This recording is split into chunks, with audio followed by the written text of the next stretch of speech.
Laptop कौन सा लेना है ये तो हर कोई आपको बताता है। आज मैं आपको बताऊंगा कि कौन सा लैपटॉप नहीं लेना है। अगर ये वीडियो पूरा एंड तक देखेंगे तो लैपटॉप चाहे आप आज ले चाहे अगले साल ले, आप एक प्रॉपर लैपटॉप चूज़ कर पाएंगे और आपके पैसे भी बच जाएंगे। बस इन पॉइंट्स को आपको ध्यान रखना है। तो कौन कौन से हैं पॉइंट्स, चलिए आज की इस वीडियो में देखते हैं।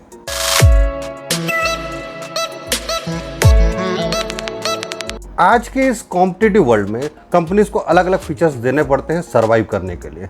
अब नए फीचर्स कितने लाएंगे, तो जो कुछ कॉमन फीचर्स होते हैं वो तो अच्छे होते हैं। बहुत सारे ऐसे फीचर्स को हाइप कर दिया जाता है जिसका शायद आपको ज़रूरत ही नहीं है, पर उसको एक मार्केटिंग गिमिक बना दिया जाता है और उसे ऐसे हाईलाइट किया जाता है जैसे ये फीचर अगर आपके लैपटॉप में नहीं है तो आपका लैपटॉप बर्बाद है। ऐसा ही एक फीचर है आपका टच स्क्रीन वाले लैपटॉप। आप मुझे बताइए कि आपने जितने भी सक्सेसफुल लैपटॉप देखे हैं, जितने भी बड़े ब्रांड के आप लैपटॉप देखे हैं जो सक्सेसफुल रहे हैं, उसमें एक भी क्या टच स्क्रीन वाले लैपटॉप रहे हैं? जी नहीं। जितने भी टच स्क्रीन वाले लैपटॉप रहते हैं ये मोस्टली आपके अनसक्सेसफुल ही होते हैं और इनके बहुत सारे रीज़न हैं, बहुत सारे इनके प्रॉब्लम भी है। देखिए, लुक काफ़ी अच्छा है, फीचर्स अच्छा है, मैं ये नहीं बोल रहा हूँ, पर क्या वाकई आपको इसका यूज़ है? जो आपके ये टच स्क्रीन वाले आपके लैपटॉप होते हैं या 360 डिग्री वाले लैपटॉप होते हैं उसके हिंज बहुत जल्दी ख़राब हो जाते हैं और इनके जो लैपटॉप ये 360 डिग्री वाले हैं इनके हिंज भी काफ़ी एक्सपेंसिव आते हैं।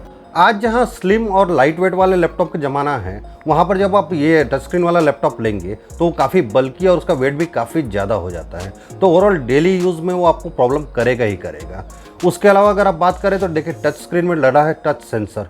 ये सेंसर आज नहीं तो कल ख़राब तो हो गई, तो इसका रिपेयरिंग कॉस्ट भी काफ़ी ज़्यादा आपको एक्सपेंसिव हो जाता है। और ओवरऑल प्राइसिंग की ही जब बात कर ले तो नॉर्मल स्क्रीन वाला लैपटॉप और टच स्क्रीन वाला लैपटॉप में बहुत ज़्यादा डिफरेंस होता है।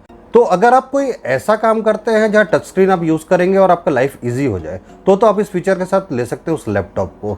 अदरवाइज़ अगर आपका उसमें यूज़ है नहीं, आप सिर्फ शौक के लिए ले लिए हैं और या फिर मैं कभी उसको यूज़ करूँगा पता नहीं, उसके लिए अगर आप लेंगे तो जो प्राइस है इतना ज़्यादा है, अल्टीमेटली उस प्राइस को आप कहीं और अच्छे जगह यूज़ कीजिए। मतलब हो सकता है उससे अच्छा रैम ले लीजिए या प्रोसेसर भी आप चेंज कर सकते हैं। हो सकता है उस प्राइस में आपको जीपीयू भी मिल जाए जिससे डे टू डे वर्क में आपका परफॉर्मेंस और इन्हेंस हो जाएगा।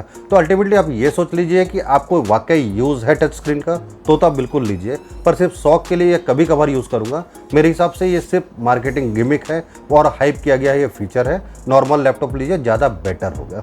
वैसे एक और हाइप किया हुआ चीज़ है SSD। SSD बहुत पावरफुल फीचर होता है, मैं इसमें मना नहीं कर रहा हूँ। ये अगर आपके लैपटॉप और डेस्कटॉप में रहता है तो उसका पावर बहुत इन्हेंस हो जाता है, स्पीड बहुत इन्हेंस हो जाता है।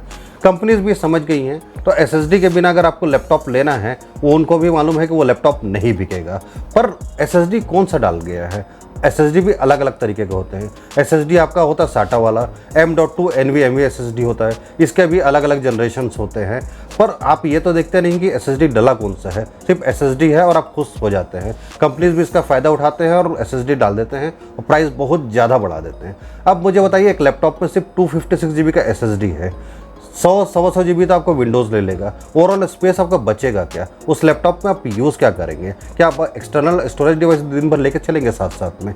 इससे तो बेटर है ना कि आप 1 TB का HDD वाला लैपटॉप लीजिए, क्योंकि अल्टीमेटली अपने कंप्यूटर या लैपटॉप में आपको स्पेस की ज़रूरत तो पड़ेगी ही ना।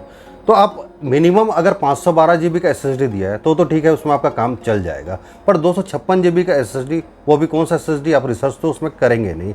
तो मैं ये आपको एडवाइस करता हूँ कि आप 1 TB वाला HDD वाला आप लैपटॉप ले लीजिए और अलग से आप ऑफलाइन या ऑनलाइन मार्केट से SSD लीजिए अपने चॉइस का और आप उसको इनबिल्ट करा लीजिए। इसमें आपका प्राइस भी काफ़ी कम पड़ेगा और परफॉर्मेंस भी अच्छा मिलेगा और ओवरऑल स्टोरेज तो आपका बढ़ गया, क्योंकि 1 TB का HDD था और जितना भी आपने SSD लगाया है वो एडिशनल हो गया, तो ये ज़्यादा बेटर रहेगा। तो कंपनी जो SSD वाला आपको ऑफर कर रही है उससे बेटर है कि आप HDD लीजिए और SSD खुद से लगा लीजिए।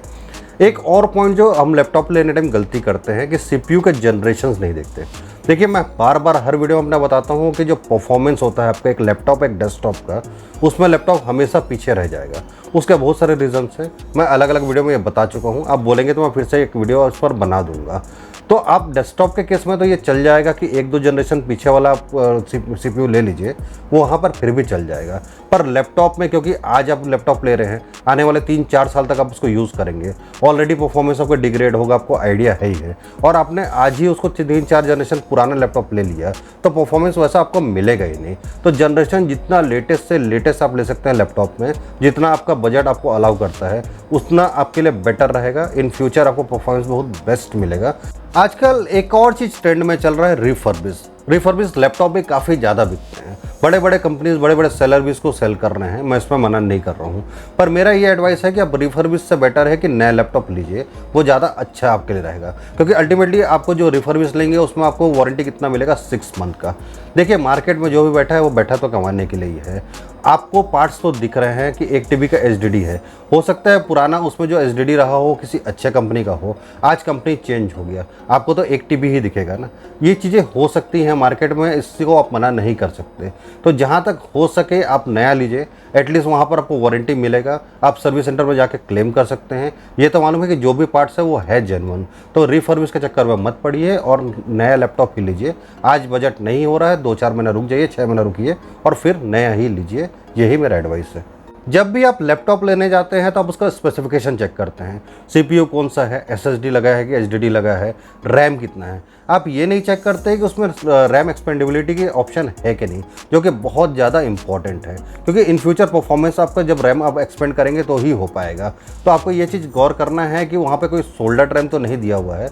इन फ्यूचर अलग से आपको वहाँ पर रैम बढ़ा सकते हैं कि नहीं।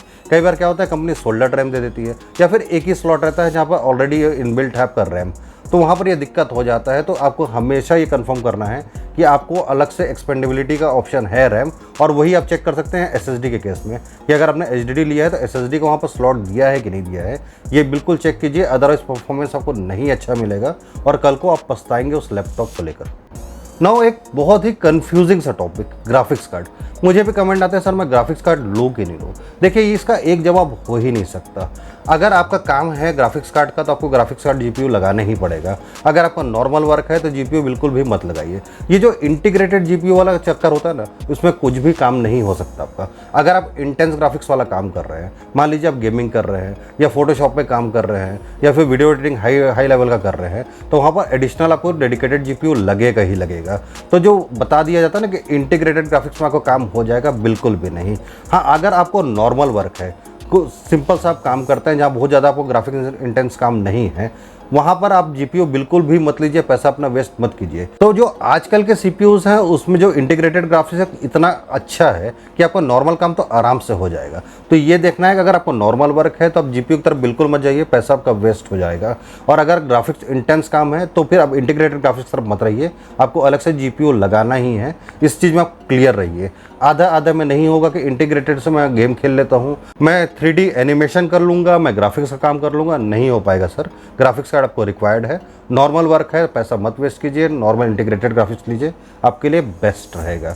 तो ये कुछ पॉइंट हो गए जो आप लैपटॉप लेने टाइम बिल्कुल आपको ध्यान रखना है और कंपनी के मार्केटिंग गिमिक में नहीं फंसना है, ताकि एक अच्छा लैपटॉप चूज़ कर सकें। इन पॉइंट्स को आप ध्यान रखेंगे तो आप हमेशा से एक अच्छा लैपटॉप चूज़ कर पाएंगे। तो बस यही था आज के वीडियो में। अगर ये वीडियो आपको अच्छा लगा तो उसको लाइक कर दीजिएगा, फ्रेंड्स के साथ शेयर कर दीजिएगा, चैनल को सब्सक्राइब कर दीजिएगा। मिलते हैं फिर नेक्स्ट वीडियो में, तब तक अपना ध्यान रखिएगा। Take care.